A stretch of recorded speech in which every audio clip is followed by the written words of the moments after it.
ఒక నాయకుడి హోదాలో తిరగడం వేరు, ఒక అభ్యర్థి హోదాలో తిరగడం వేరు.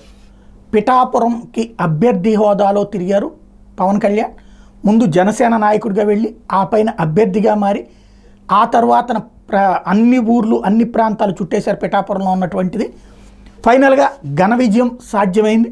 ఇప్పుడు పిఠాపురానికి 3 రోజుల పాటు, టోటల్గా కాకినాడ జిల్లాలో 3 రోజుల పాటు ఉండబోతున్నారు. ఇందులో 1వ తారీఖున గొల్లప్రోల్లో జరగబోయేటటువంటి పెన్షన్ల పంపిణీ కార్యక్రమంలో స్వయంగా పవన్ కళ్యాణ్ పాల్గొంటారు.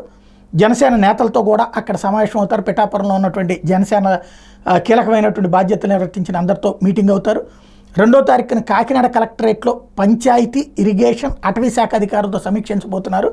ఆ సందర్భంగా ఏదైతే మడ అడవులు అప్పుడు ప్రధానంగా వెలుగులోకి వచ్చినటువంటి ఇష్యూస్ ఏవైతే ఉన్నాయో వాటన్నిటి మీద తేల్చబోతున్నారు. అందులో ఆయన ఇప్పుడు అటవీ శాఖ అటవీ శాఖ మంత్రిగా ఉండటం, పంచాయతీరాజ్ మంత్రిగా ఉండటంతో మరొక వైపున 2వ తారీఖున సాయంత్రం పార్టీ ఎంపీలతో, అటు 2 ఎంపీలు ఉన్నారు కదా, వాళ్ళిద్దరితో కూడా సమావేశం కాబోతున్నారు.